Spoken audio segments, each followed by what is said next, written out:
इस वीडियो में वो मुसलमान हैं जो भारत से हज के मुक़द्दस सफ़र के लिए गए। टॉयलेट का गंदा पानी फ्लोर पे बिखरा हुआ, 16 लोगों के लिए महज एक कमरा और उसमें बैतुल खला भी महज एक। ये वो सहूलियात हैं जो हाजियों को फ़िलहाल मिल रही हैं।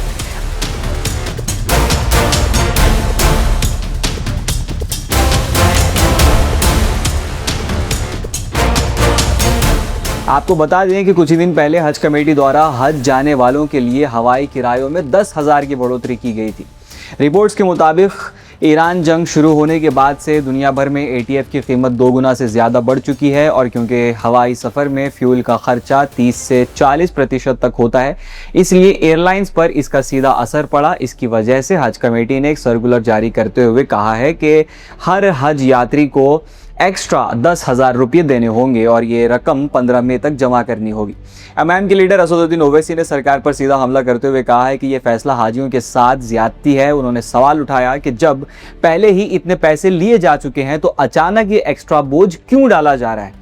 उनका कहना है कि अक्सर हज पर जाने वाले लोग अमीर नहीं होते बल्कि सालों की बचत से ये सफ़र करते हैं, मगर सरकार ने अपनी तरफ से सफाई दी है कि minority affairs minister Kiren Rijiju ने कहा है कि एयरलाइंस ने शुरू में हर यात्री पर $300 से $400 एक्स्ट्रा मांगे थे, लेकिन सरकार की बातचीत के बाद इसे सिर्फ $100 तक सीमित कर दिया गया, यानी लगभग 10,000 रुपये। अब आते हैं असली मुद्दे पर। मैं पहले भी इस मामले पर एक वीडियो बना चुका हूं, एक बार फिर आपके सामने दोहरा देता हूं। इंडिया से हर साल हज जाने वालों की संख्या बहुत बड़ी होती है। सऊदी अरेबिया से इंडिया के एक फिक्स्ड एनुअल हज कोटा होता है। 2026 के लिए ये कोटा 1,75,025 पिलग्रिम्स का है, लेकिन असल में जाने वाले लोग अराउंड 1,40,000 ही होते हैं क्योंकि हर साल सारे स्लॉट्स फिल नहीं हो पाते। इस मामले में इंडिया दुनिया का तीसरा सबसे बड़ा हज भेजने वाला मुल्क है, इंडोनेशिया और पाकिस्तान के बाद, जबकि दुनिया भर से लगभग 20 लाख पिलग्रिम्स हज के लिए जाते हैं। अब बात करते हैं एक एवरेज हाजी के खर्चे की। गवर्नमेंट स्कीम के अंडर हज कमेटी ऑफ इंडिया के थ्रू हज जाने पर एक हाजी को लगभग 3,75,000 से 4,25,000 रुपये तक का खर्चा आता है।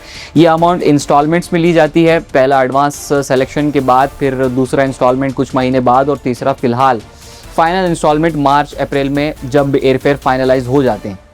इस पूरे पैकेज में एयरफेयर, सऊदी अरेबिया में रहने का इंतज़ाम, खाना, लोकल ट्रांसपोर्ट, मेडिकल हेल्प और वीज़ा फ़ीस सब शामिल होती हैं। इसके अलावा कुर्बानी और पर्सनल शॉपिंग जैसे खर्चे अलग से होते हैं। प्राइवेट टूर ऑपरेटर्स के पैकेज इससे काफ़ी महंगे होते हैं जो 5.5 लाख रुपए से 12 लाख रुपए तक जाते हैं। अगर सिर्फ एक रफ कैलकुलेशन करें और मान लें कि 1.4 लाख यानी कि 1.4 लाख पिलग्रिम्स एवरेज 4 लाख रुपये खर्च कर रहे हैं तो टोटल अमाउंट लगभग 5,600 करोड़ रुपये होता है। सिर्फ हज के थ्रू इतना बड़ा पैसा सिस्टम में सर्कुलेट होता है। अब यहाँ से बात और इंटरेस्टिंग हो जाती है, दिलचस्प हो जाती है। 2018 तक हज पर एयरफेयर सब्सिडी मिलती थी। उस वक्त एयर इंडिया एक गवर्नमेंट ओन्ड एयरलाइन थी। सब्सिडी का मतलब ये था कि पिलग्रिम्स को सस्ता टिकट मिलेगा, लेकिन रियलिटी ये थी कि इसका ज़्यादा फ़ायदा एयर इंडिया को ही होता था। नॉर्मल फ़्लाइट्स जहां 25 से 30,000 रुपये की होती थी, वहां हज के लिए टिकट 65,000 से 1 लाख रुपये तक का चार्ज किया जाता था और बीच का डिफरेंस सब्सिडी से कवर किया जाता था। क्योंकि एयर इंडिया सरकार की ही कंपनी थी तो सब्सिडी से जो पैसा आता था वो एक तरह से गवर्नमेंट के सिस्टम के अंदर ही घूमता रहता था। रिपोर्ट्स के मुताबिक एयर इंडिया ने सिर्फ 2002 में हज फ्लाइट से 200 करोड़ रुपये तक का मुनाफा हासिल किया, जब पिलग्रिम्स की संख्या आज के मुकाबले फिर भी काफ़ी कम थी। इसके बावजूद भी, अब इन तमाम चीज़ों के बावजूद भी हाजियों को सहूलियात मिल भी रही हैं तो कैसी। जहां बैठो वहीं पे बैतुल खला का पानी फर्श पे बिखरा हुआ है। ये मामला कौम की मजमूई कमज़ोरी को भी दर्शाता है, जहां सियासी बयानबाजियों में पेश रहने वाले मजहबी रहनुमा इन मुद्दों पर सड़क पर नहीं उतरते। ये मामले ऐसे हैं जहाँ खामोशी सरकार की बातों में हामी भरने के बराबर है और इसे आइंदा फिर सरकार की हौसला अफजाई होती है कि जो चाहे कर लो, इनके मुंह में तो ज़बां कहाँ रही है। बाकी आपकी प्रक्रिया नीचे कमेंट सेक्शन में ज़रूर बताएं। मिलते हैं अगले वीडियो में, नए मुद्दे पर फिर से बात होगी। मैं जर्नलिस्ट मज़हर, आप देख रहे थे मुस्लिम सियासत।